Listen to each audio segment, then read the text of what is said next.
भी आवाज नहीं करेंगे। अब आप लोग है ना पर्याप्त हम लोग बातचीत कर चुके हैं। स्टार्ट करना है हमें द्रव्य के तापीय गुण। नेक्स्ट चैप्टर द्रव्य के तापीय गुण या फिर हो जाएगा आपका थर्मल प्रॉपर्टीज ऑफ मैटर। ठीक है ना, द्रव्य के। अब यहाँ पर द्रव्य से मतलब क्या हो जाएगा? ठोस, द्रव, ठोस, द्रव, गैस। द्रव्य से मतलब आपका हो जाएगा ठोस, द्रव, गैस। ठोस, द्रव, गैस। तापीय गुण और तापीय इट मींस टेम्परेचर। टेम्परेचर को आपको इंक्रीज करना है, आपको कम करना है और फिर देखना है कि किसी मैटर में किस तरीके से प्रॉपर्टीज जो है उसकी चेंज होती हैं या कौन सी प्रॉपर्टीज को वो गेन कर लेता है। तापीय गुण, थर्मल प्रॉपर्टीज ऑफ मैटर। ठीक है ना, तापीय से आपका किसकी तरफ आप इशारा कर रहे हो? ताप की तरफ। ताप, ताप। ठीक है ना, तो यहाँ पर जो आपके पास मैम इसमें एक ही निश्चित ताप दिया जाएगा तीनों पर की अलग आपकी कंडीशंस है। आप कैसा करना चाह रहे हो? ठीक है ना, आप कैसा करना चाह रहे हो ये आप पे डिपेंड करता है कि आप ताप को इंक्रीज करना चाह रहे हो, आप ताप को बढ़ाना चाह रहे हो। देखिए बहुत सारे प्रकार के अभी हम लोग फिजिक्स पढ़ चुके हैं, बहुत सारा। आपने श्यानता को देखा, हमने प्रत्यास्थता को देखा, लेकिन अभी हमारा ध्यान किसकी तरफ नहीं गया था? ताप की तरफ नहीं गया था। यदि आप चीजों का देखिए, आपने दाब बढ़ाया, आपने दाब को देखा, ठीक है ना, कि आप गैसेस का दाब बढ़ा रहे हो, आपने दाब को देखा कि आपने किसी मैटर में दाब को इंक्रीज किया या दाब को कम किया, तो उसकी क्या प्रॉपर्टीज चेंज हो रही हैं। बट अब आपको ध्यान देना है कि यदि आपके पास जल पानी रखा हुआ है, उसका ताप आप बढ़ा देते हो, तब क्या होता है? यदि गैस में किसी कंटेनर में गैस भरी हुई है और आप उसका ताप बढ़ा देते हो, ताप को इंक्रीज कर देते हो, तब क्या होता है? किसी ठोस को आप गर्म कर दो, ठीक है ना, तापीय गुण पर जा रहे हैं हम, ठीक है ना। तो यदि आप किसी ठोस को गर्म कर दो, इट मींस कि हम उसका ताप बढ़ा रहे हैं, ठीक है ना। तो ताप बढ़ाने से क्या होता है या ताप कम करने से क्या होता है? सबसे पहले आप अपने दिमाग से सोचिए कि यदि जैसे चाय रखी हुई है आपके पास, एक प्याली में चाय रखी हुई है, ठीक है, फिर क्या होता है? ठंडी हो जाती है। क्यों ठंडी हो जाती है? उसका तापमान कम लगता है, ठीक है ना, क्योंकि वो धीरे धीरे ऊष्मा को क्या कर रहा है? ऊष्मा का उसमें लॉस हो रहा है। जैसे जैसे ऊष्मा का लॉस होगा तो वो उसका ताप जो है कम कर देगा। तो दो वर्ड हमारे यहाँ हमारे पास आ गए हैं, कौन कौन से? ऊष्मा और ताप, ठीक है ना। तो तापीय गुण इट मींस कि यदि आप ये चैप्टर समझने जा रहे हो तो आपको ये दो वर्ड समझने होंगे। फर्स्ट वन इज ऊष्मा एंड सेकंड वन इज ताप, ठीक है ना, ऊष्मा और ताप। तो एक वर्ड आपके पास आ गया है ऊष्मा, दैट इज हीट, ठीक है ना, इंग्लिश में आप इसे क्या बोल देते हो? हीट। और दूसरा वर्ड है आपके पास ताप, एंड दैट इज टेम्परेचर। आवाज नहीं, ऊष्मा। ऊष्मा वर्ड सुना है इसके पहले? क्या है ऊष्मा? मैम नहीं मैम, देखिए ऊष्मा क्या क्या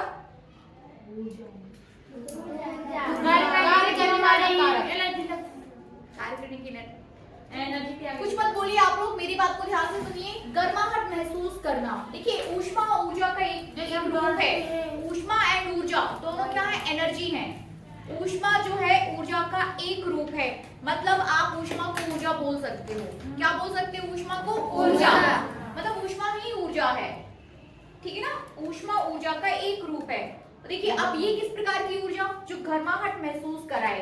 जैसे हम धूप में बैठते हैं तो हमें गरम गरम लगने लगता है थोड़ा सा, जब आप हीटर के पास अपने हाथ रखते हो तो आपको गर्माहट महसूस होती है कि नहीं? जब आप एक गर्म चाय का कप या फिर ग्लास आप हाथ में रखते हो तो आपको गर्माहट महसूस होती है, ठीक है ना। तो ये जो गर्माहट महसूस हो रही है ना, वो क्या है? ऊष्मा है, हीट है। और हीट एक प्रकार की ऊर्जा है। यदि आप बोलोगे कि ऊष्मा का आपको विमीय सूत्र निकालना है तो that is equivalent to the ऊर्जा के बराबर आएगा। यदि आप बोलो कि आपको ऊष्मा का मात्रक निकालना है तो that is equivalent to the ऊर्जा। तो जो मात्रक आपका ऊर्जा का रहेगा वही मात्रक और विमीय सूत्र आपका ऊष्मा का रहेगा, ठीक है ना। गर्माहट महसूस कराए, ऊर्जा, देखिए ऊर्जा भी आप फील नहीं कर रहे हो क्या? अभी फिलहाल आप फील नहीं कर रहे हैं, लेकिन जब आप गर्माहट महसूस करते हो तो वो भी एक प्रकार की क्या है, ऊर्जा ही है। तो जो आप फील कर पा रहे हो, महसूस कर पा रहे हो, जो गर्माहट आप महसूस कर पाते हैं, वो आपके पास हीट है। हम ठंड की बात नहीं कर रहे हैं, हम गर्माहट की बात कर रहे हैं। जैसे अब हम लोग दौड़ते हैं तो ऐसा लगता है गरम, अब गरम गरम वो लेकिन ऊष्मा नहीं है, ऐसा ना फील करना। वो ऊष्मा, हाँ वो आपका ऊर्जा का लॉस हो रहा है, वो अलग चीज है। लेकिन जब आप गर्माहट महसूस करते हो रियल में, जब आपकी स्किन गर्माहट महसूस करे, ठीक है ना, जब आपकी स्किन जो है गर्माहट महसूस करे आउटसोर्स से, तो आप जो आउटसोर्स से जो एनर्जी ले रहे हो वो क्या हो जाएगी, ऊष्मा, ठीक है ना। नहीं कह रहे नहीं, दौड़ेंगी तो वो वाली ऊष्मा नहीं, आउटसोर्स से। आउटसोर्स मींस कि आप सूर्य से आप गर्माहट महसूस करो, आप हीट से, सॉरी हीटर से, ठीक है ना, घर में प्याली से, उसको पकड़ने से, हाथों में या आपकी बॉडी में जो गर्माहट महसूस होगी आउटसोर्स से, तो वो आपकी क्या हो जाएगी, ऊष्मा। ठीक है, नोट करिए थोड़ा सा, है ना, हेडिंग कीजिए ऊष्मा तथा ताप, हीट एंड टेम्परेचर, आवाज नहीं, हीट तथा टेम्परेचर, ऊष्मा तथा ताप, हीट एंड टेम्परेचर, नोट करिए। ऊष्मा एक प्रकार की ऊर्जा है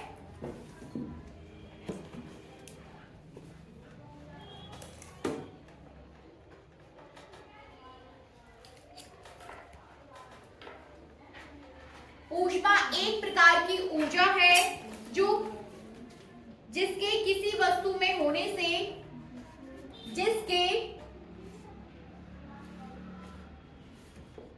किसी वस्तु में होने से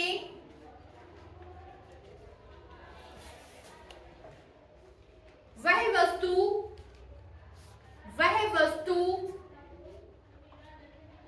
गर्म प्रतीत होती है, वह वस्तु गर्म प्रतीत होती है, प्रतीत, गर्म, गर्म प्रतीत होती है, तथा जिसके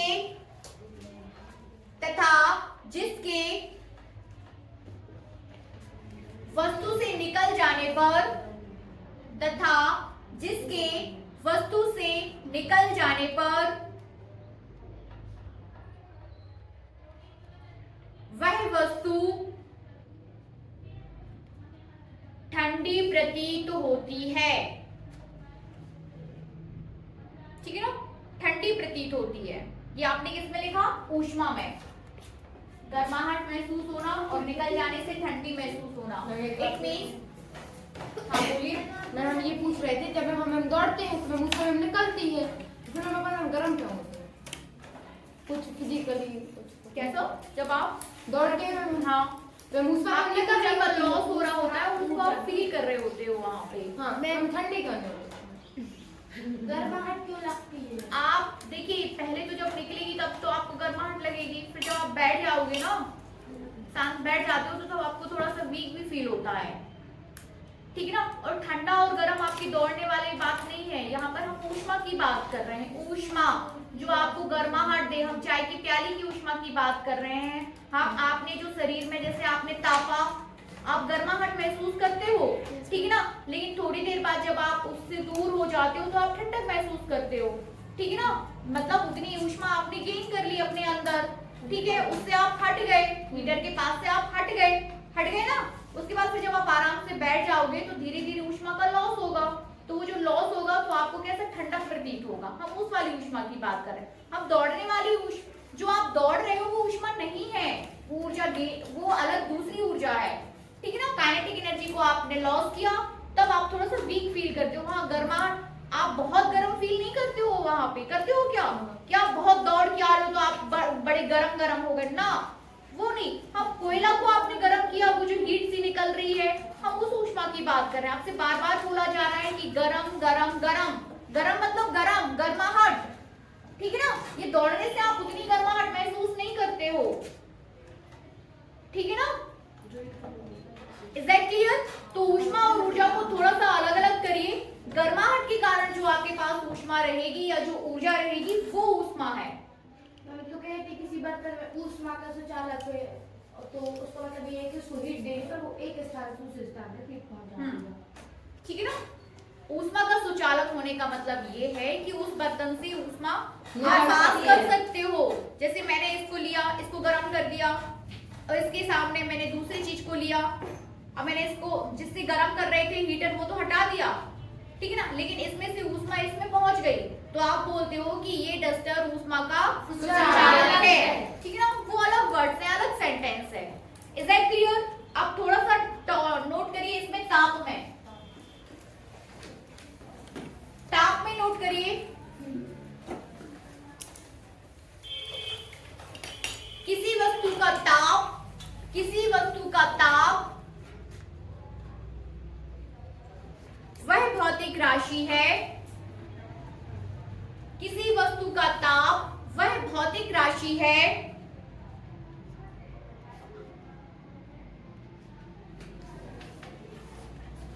जिससे दो वस्तुएं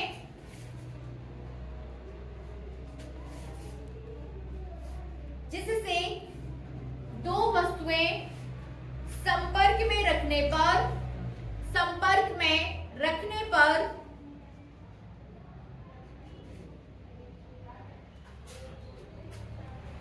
संपर्क में रखने पर ऊष्मा प्रवाह की दिशा, ऊष्मा प्रवाह की दिशा का ज्ञान होता है, ऊष्मा प्रवाह की दिशा का ज्ञान होता है। ठीक है ना, ऊष्मा प्रवाह की दिशा का आपको ज्ञान होगा टेम्परेचर से, ताप से ऊष्मा का प्रवाह होता है। देखिए ऊष्मा कभी स्टोरेज नहीं होगा, मतलब ऐसा नहीं है, उसको जैसे ही मौका मिलेगा उसका लॉस होना है।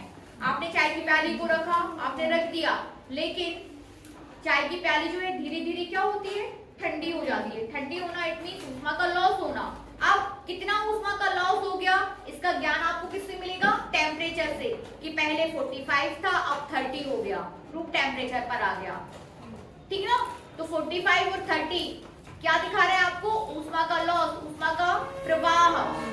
ठीक ना, तो टेम्परेचर से आपको क्या पता चलेगा, ऊष्मा प्रवाह की दिशा, दिशा या ऊष्मा का प्रवाह। Is that clear? आगे बढ़े, टेम्परेचर और ऊष्मा को ठीक से समझ गए। अब दूसरा वर्ड है आपके पास तापीय साम्य, इसको भी समझिए। तापीय साम्य,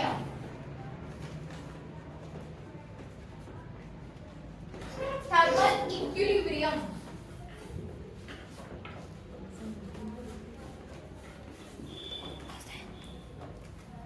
थर्मल इक्विलिब्रियम, इसको समझिए। थर्मल, तापीय साम्य, साम्य मतलब यदि दो वस्तुओं का ताप एक जैसा है, ठीक है ना, तो वो तापीय साम्य। या फिर एक वस्तु आपके पास ये है और दूसरी वस्तु को आप इसके संपर्क में लेके आए और दोनों को छोड़ दिया, ठीक है ना, दोनों को आपने क्या कर दिया, आपस में छोड़ दिया। आपने अपना काम, ये गर्म है और इसका कुछ टेम्परेचर और इसका कुछ टेम्परेचर है, तो धीरे धीरे, ठीक ना, आपके पास एक वस्तु ये है A और दूसरी वस्तु ये है B, ठीक है ना, इसका टेम्परेचर आपका 60 डिग्री सेंटीग्रेड है और इसका है 30 डिग्री सेंटीग्रेड, ठीक है ना। दोनों को आपने किसी बड़े सी कंटेनर में बंद कर दिया और ऐसा कोई कंटेनर है जिसमें बाहर की ऊष्मा, बाहर की बात कर रही हूं मैं, बाहर की ऊष्मा ना तो ली जा सकती है और ना इसकी ऊष्मा बाहर जा सकती है, ठीक ना। Is that clear? ना तो बाहर से आप ऊष्मा को लोगे और ना है इसके अंदर की ऊष्मा बाहर जाएगी, कुछ अलग। हाँ, ठीक है ना, ठीक है। तो क्या होगा कि अब इसका टेम्परेचर ज्यादा है और इसका कम है, ठीक है ना, तो ऊष्मा का प्रवाह अधिक से कम की तरफ होता है, तो ये क्या होगा, धीरे धीरे धीरे धीरे क्या होगा, ठंडा होगा। और ये तब तक इसका ऊष्मा का लॉस होगा जब तक कि दोनों के टेम्परेचर ना हो जाए, बराबर ना हो जाए। तो जब वो दोनों बराबर हो जाते हैं तो इसे हम क्या बोलते हैं, तापीय साम्य, थर्मल इक्विलिब्रियम, तापीय साम्य बनेगा। तापीय साम्य मतलब एक जैसा हो जाना, समानता हो जाना, तापों का समान हो जाना, तापीय साम्य है, ठीक है ना। लिखिए, वो गेन कर रहा है, उसका लॉस नहीं हो रहा है, इसका ये गेन करेगा इससे।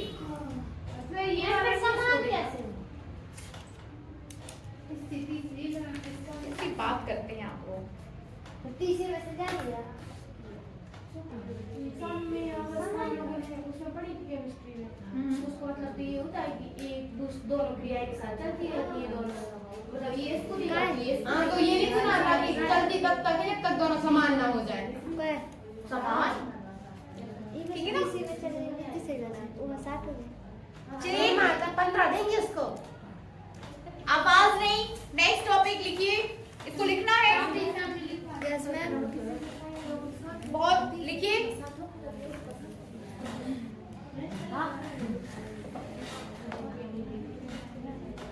मैंने तो आपके सामने क्या था ये पूरे एग्जाम्पल ही है, इसमें कोई परफेक्ट डेफिनेशन नहीं है। एग्जाम्पल्स जो मैंने आपको बताया ना वही है, उसको नहीं लिखना है, ठीक है। नेक्स्ट लिखिए, ऊष्मा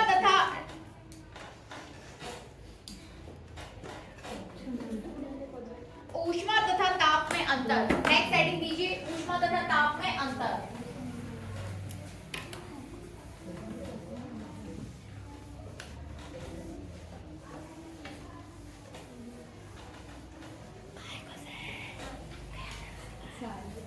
ऊष्मा तथा ताप में अंतर। एक साइड आप ऊष्मा लेंगे और दूसरी साइड आप देंगे ताप।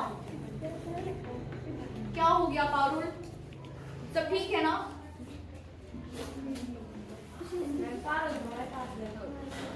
पलक, क्या हो गया पलक? ऊष्मा तथा ताप में अंतर। बस लिखिए, ऊष्मा में लिखिए। वैसे आप लिख सकते हैं उसको, लेकिन फटाफट इसको लिखिए, जल्दी जल्दी लिखिएगा, ठीक है ना? और ना लिख पाए तो बाद में लिख लेना। इसको समझते चलिए। ऊष्मा में फर्स्ट अंतर आपका है, ऊष्मा एक प्रकार की ऊर्जा है जो पदार्थ में अणुओं की गति से प्राप्त होती है, ठीक है ना? नहीं हो पा रहा है बाद में लिखिए, लेकिन इसको समझिए। ऊष्मा एक प्रकार की ऊर्जा है जो पदार्थों में अणुओं की गति से प्राप्त होती है। अणुओं की गति से प्राप्त होती है, ठीक है ना? ये पहला हुआ, अणुओं की गति से प्राप्त होती है हमें ऊष्मा, ठीक है। दूसरा इसमें लिखिए, ताप वह भौतिक राशि है, ताप वह भौतिक राशि है, ताप वह भौतिक राशि है जो दो वस्तुओं को संपर्क में रखने पर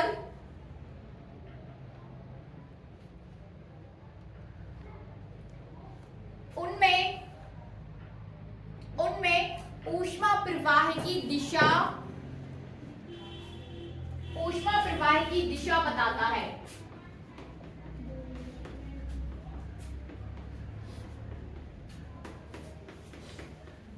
ऊष्मा प्रवाह की दिशा बताता है, ठीक है। दोनों पॉइंट्स क्लियर? ये आपकी एक प्रकार की ऊर्जा है जो अणुओं की गति से प्राप्त होती है, ये आपको ऊष्मा प्रवाह की दिशा बताता है। दूसरे में लिखिए, दूसरा पॉइंट, ऊष्मा को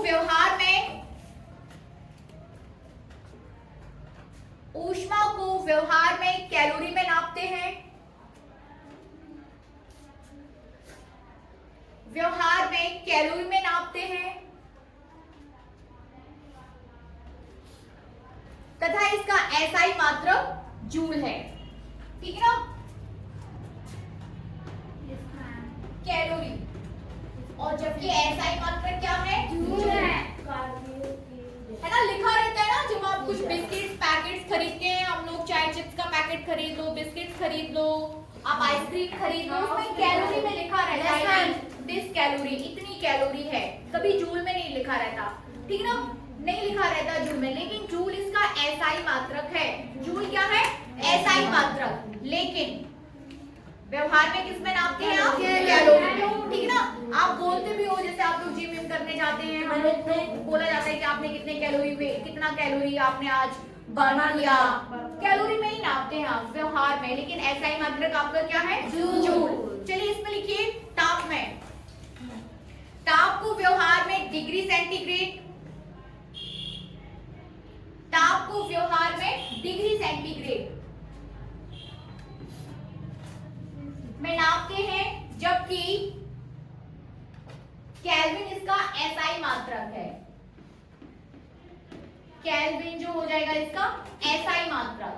अब व्यवहार में आप किस में नाप रहे हो? डिग्री सेंटीग्रेड में, जबकि एसआई मात्रक क्या है? केल्विन। ठीक है। तीसरा पॉइंट लीजिए। ठीक है, आप नहीं लिख पा रहे हो, मैं आपको नोट दे दूंगी, आप उसमें से लिख लेना। ठीक है, लेकिन जितना लिख पा रहे हो उतना ठीक है। आवाज नहीं। नेक्स्ट लिखिए। किसी वस्तु में निहित ऊष्मा, किसी वस्तु में निहित ऊष्मा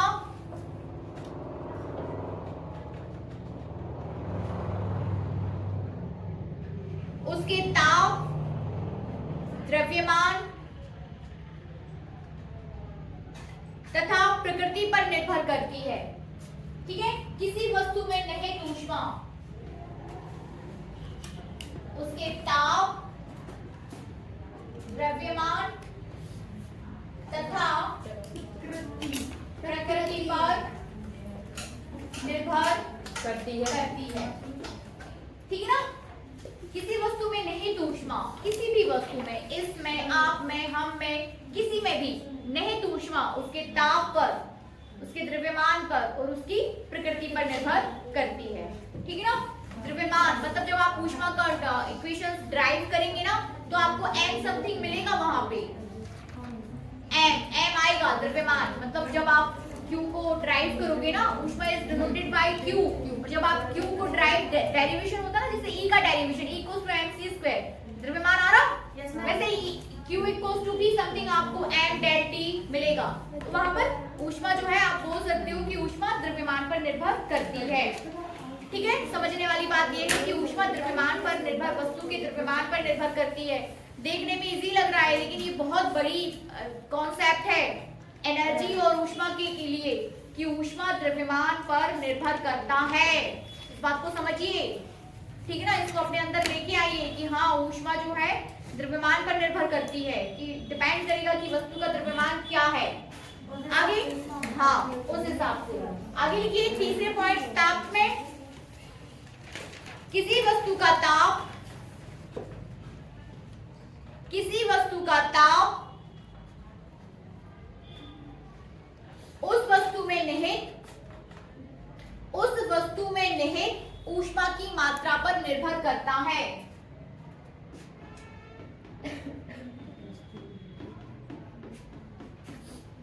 निहित ऊष्मा की मात्रा पर निर्भर करता है। उस वस्तु की मात्रा पर बनना है ना? अगर किसी वस्तु का द्रव्यमान ज्यादा होगा तो उसमें ऊष्मा भी ज्यादा होगी। वो हाँ, डिपेंड करेगा, फॉर्मूला पे डिपेंड करेगा कि टेम्परेचर कितना है और द्रव्यमान कितना है, दोनों बातों पे डिपेंड करेगा। ठीक है ना? दोनों बातों पे डिपेंड करेगा। आप ये नहीं बोल सकते कि नहीं द्रव्यमान ज्यादा है तो ऊष्मा, डिपेंड करेगा कि टेम्परेचर भी वहां कितना है। ठीक है? जैसे आप ये नहीं बोल सकते कि इसका द्रव्यमान कम है तो इसमें कम ऊष्मा है, इसका द्रव्यमान ज्यादा है तो इसमें ज्यादा ऊष्मा है। डिपेंड करेगा कि टेम्परेचर वहां पे कितना है, तब आप बोलोगे कि ऊष्मा उसमें ज्यादा है कि कम है। ठीक है? इस प्रकार में ऊष्मा को नाप सकते हैं। नाप सकते ना?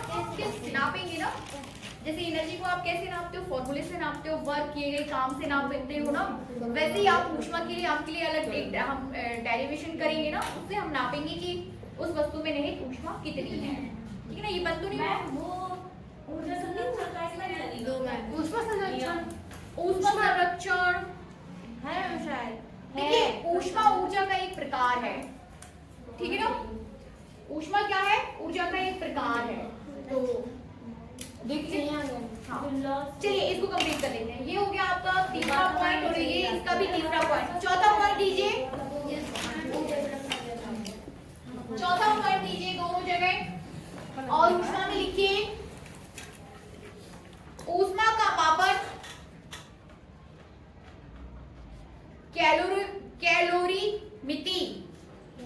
कैलोरीमिति के सिद्धांत से करते हैं। ऊष्मा का मापन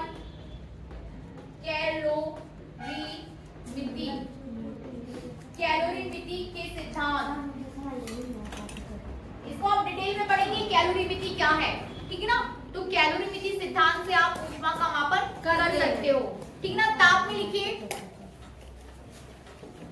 ताप का मापन तापमापी द्वारा किया जाता है, करते हैं ना। यस मैम, थर्मोमीटर बोलती है। हाँ, वो सब तापमापी है, ठीक है ना। ताप का मापन तापमापी के द्वारा किया जाता है, तापमापी के द्वारा किया जाता है, ठीक है। 5th पॉइंट लिखिए, दो वस्तुओं के, लिखिए, दो वस्तुओं के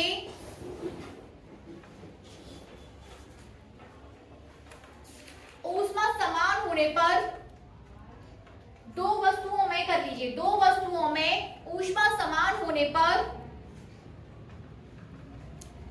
उनके ताप भिन्न भिन्न हो सकते हैं।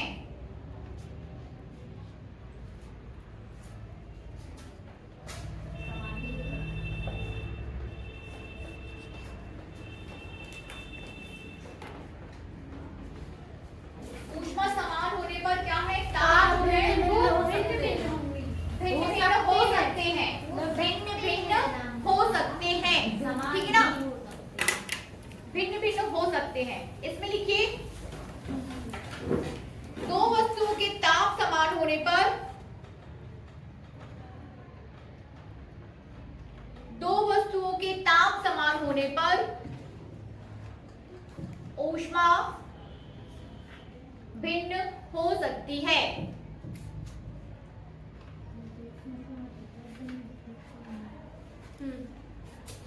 और है ठीक है ना, समझ में आ रहा कि दो वस्तुओं के यदि ताप एक जैसे हैं तो ये जरूरी नहीं कि ऊष्मा एक जैसी हो, भिन्न भिन्न हो सकती है। सेम वैसे ही यदि दो वस्तुओं की ऊष्मा समान है तो ये जरूरी नहीं कि उनके ताप भी समान हो, भिन्न भिन्न हो सकते हैं, ठीक है ना। 6वां पॉइंट लीजिए, 6th पॉइंट नीचे में लिखिए, and that is last point, ये लास्ट है आपका। दो वस्तुओं को मिलाने पर, दो वस्तुओं को मिलाने पर उनकी कुल ऊष्मा, उनकी कुल ऊष्मा दोनों वस्तुओं की, दोनों वस्तुओं की ऊष्माओं के, दोनों वस्तुओं की ऊष्माओं के योग के बराबर होती है, ठीक है, योग के बराबर होती है। दो वस्तुएं यदि आप और उनकी टोटल ऊष्मा की बात कर रहे हो तो जो टोटल ऊष्मा है वो दोनों वस्तुओं के अलग अलग ऊष्मा के योग के बराबर होगी। दिस वस्तु की ऊष्मा प्लस दिस वस्तु की ऊष्मा इक्वल्स टू टोटल ऊष्मा, ठीक है ना। लेकिन ऐसा ताप में नहीं है, समझ रहे। लिखिए 6th पॉइंट, ताप में दो विभिन्न ताप वाली वस्तुओं को, दो विभिन्न ताप वाली वस्तुओं को परस्पर संपर्क में रखने पर, परस्पर संपर्क में रखने पर उनका परिणामी ताप, उनका परिणामी ताप दोनों तापों के, दोनों तापों के बीच का कोई ताप होगा, दोनों तापों के बीच का कोई ताप होगा, ठीक है ना। समझ रहे, जैसे आपके पास 60 डिग्री सेंटीग्रेड का और 50 डिग्री सेंटीग्रेड का कोई ताप है, माध्य तो नहीं होता है, आप उसका माध्य भी नहीं है, वो आपका वैरी होता रहता है, ठीक है ना। बीच का कोई ताप होगा, एक 60 का एक 50 का है, तो यदि दोनों वस्तुओं को मिला दे तो 60 और 50 के बीच जो आपको ताप मिलेगा वो उनके बीच का होगा। Is that clear? दोनों वस्तुओं के बीच का कोई ताप होगा, ठीक है ना। लेकिन जब आप यहाँ पे जाते हो तो जो टोटल आप निकाल रहे हो वो plus this equals to total ऊष्मा। Is that clear? सारे पॉइंट्स क्लियर है, ठीक है ना। बहुत इंपॉर्टेंट पॉइंट्स हैं ये सारे, समझ रहे। जो जितने भी आपने दोनों में डिफरेंस देखे, ऊष्मा के विषय में 6 पॉइंट देखे और आपने ताप के विषय में 6 पॉइंट देखे, वो सभी बहुत इंपॉर्टेंट है। ठीक है, नेक्स्ट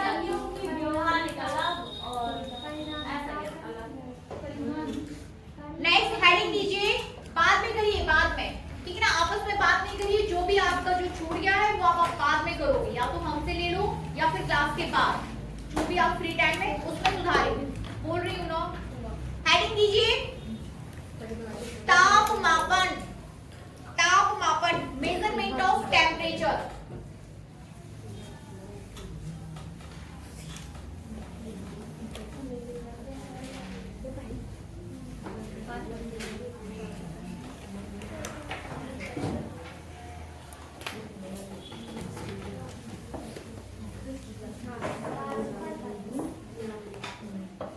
अलग ही चल रहा है, वो जब आपसे बोला जा रहा है कि आपको आपस में बात करना ही नहीं है, तो फिर क्या बचता है इसके बाद?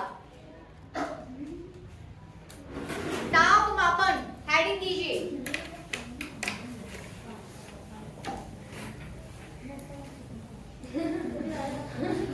क्या क्या हो गया है इसको? मॉनिटर है ना? जी। अच्छा। ऐसा तो नहीं कि ये इनका बिगाड़ना चाह रही हैं कि आज ये मॉनिटर है तो हम हल्ला करेंगे, ऐसा तो नहीं है। लड़ाई तो नहीं हो रही घर पे? क्यों पागल? क्या देखते हैं क्लास में। चलिए हेडिंग दीजिए। देखिए ताप का मेजरमेंट करना है हमें, और आप जब समझते हो कितने सारे हमने यूनिट्स देखे ताप के, आपने केल्विन देखते हैं, हम कभी केल्विन में नाप रहे हैं ताप, कभी डिग्री सेंटीग्रेड में नाप रहे हैं, आप कभी ताप को फ़ारेनहाइट में नाप रहे हो, ठीक ना, ये तो आपने 3 देख लिए, ठीक है। इसके अलावा भी और 2 देखिए ताप, अब आप थर्मामीटर बनाने जा रहे हो, ठीक है ना। हेडिंग है आपके पास तापमापन, मेजरमेंट ऑफ टेम्परेचर।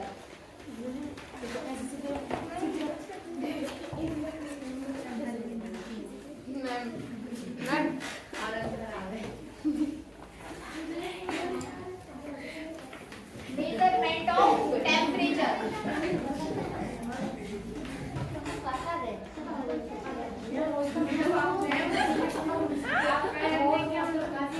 अरे वो हो ही गया, कहाँ गया?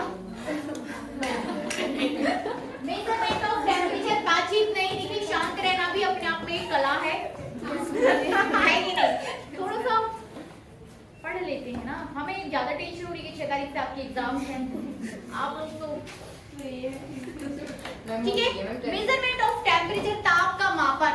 अब आप क्या बनाने जा रहे हो? थर्मामीटर, ठीक ना। अभी आपने स्टार्ट किया कि कभी आप टेम्परेचर को डिग्री सेंटीग्रेड में नाप रहे हो, कभी आप टेम्परेचर को कहाँ नाप रहे हो? केल्विन में नापते हैं। तो देखिए अलग अलग प्रकार के आपके पास थर्मामीटर होंगे, ठीक है ना। अलग अलग थर्मामीटर होंगे, अलग अलग सिद्धांत होंगे। ऐसे तो नहीं आपने किसी चीज को ग्राउंड पे लेके फिर नापना स्टार्ट किया होगा, मतलब कोई तो सिद्धांत होगा नापने का कि आप 40 डिग्री सेंटीग्रेड है। जैसे आप मीटर स्केल पे नाप रहे हो तो मीटर भी कहीं से तो आया होगा, पूरा मीटर की आपने डेफिनेशन पढ़ी थी कि जब वो तरंगे धैर्य इतना चल लेती है तो उसको हम 1 मीटर बोलते हैं, पढ़ा था, ठीक है ना। तो जब भी कोई मेजरमेंट की प्रणाली आती है, जब भी किसी चीज को आपको मेजर करना होता है तो उसको आपको क्या है, किसी सिद्धांत पे वो काम करता है कि नहीं। तो अब इस टॉपिक में आपको कई प्रकार के जो है थर्मामीटर देखने हैं और अच्छा लगेगा आपको, ठीक है ना। कई प्रकार के थर्मामीटर, मतलब आपने लिया थर्मामीटर और आपने नाप दिया, लेकिन आपने जो थर्मामीटर से जिस चीज को नापा है, जो टेम्परेचर आपने नापा है, उसके अंदर क्या है, कैसे नापता है और क्यों इसी को 1 डिग्री सेंटीग्रेड बोला जा रहा है कि नहीं। अच्छा, अभी जो थर्मामीटर आप समझते हो उसमें क्या होता है? पारा भरा रहता है। फिर क्या करते हो आप? परिवर्तन होता है तो पारा ऊपर नीचे होता है, तो ऊपर नीचे होने से आप टेम्परेचर को क्या कर रहे हो? बढ़ाओ तो मतलब इतना चल गया तो 1 डिग्री बढ़ गया, इतना बढ़ा तो और एक और 1 डिग्री बढ़ गया। तो ऊपर चलने या नीचे उतरने को आप क्या उसका ताप से मेजर कर रहे हो, मतलब उसको ताप से कोरिलेट कर रहे हो ना, है कि नहीं। चलिए हेडिंग दीजिए, डेली लिखिए, किसी वस्तु का ताप नापने के लिए, किसी वस्तु का ताप नापने के लिए जिस उपकरण का प्रयोग किया जाता है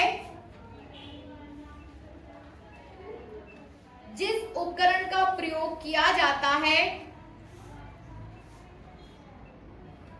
उसे तापमापी कहते हैं। ठीक है ना, उसे आप क्या बोलोगे? तापमापी। उसे तापमापी कहते हैं। अगली हेडिंग दीजिए, विभिन्न प्रकार के तापमापी तथा उनकी तापमापन परास।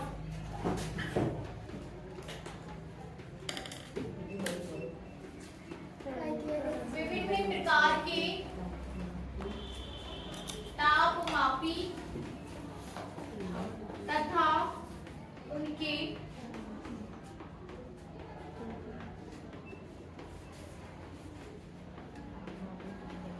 तापमापन परास। ठीक है ना, रेंज है कि नहीं? क्या आपके पास थर्मामीटर है, 100 तक आप नाप पा रहे हो, लेकिन आपके पास तो उससे ज्यादा का टेम्परेचर है, तो कैसे नापेंगे? तो हर चीज की क्या होती है? लिमिटेशन। आप लिमिटेशन किसी भी यंत्र की, मशीन की, है ना, क्योंकि एक सीमा होती है, दैट इज कॉल्ड परास, कि आप इतने लिमिटेशन तक की उसे नाप सकते हो। तो कल कर ले इसे। Yes ma'am. ओके, कल करते हैं। प्रैक्टिकल में क्या करें?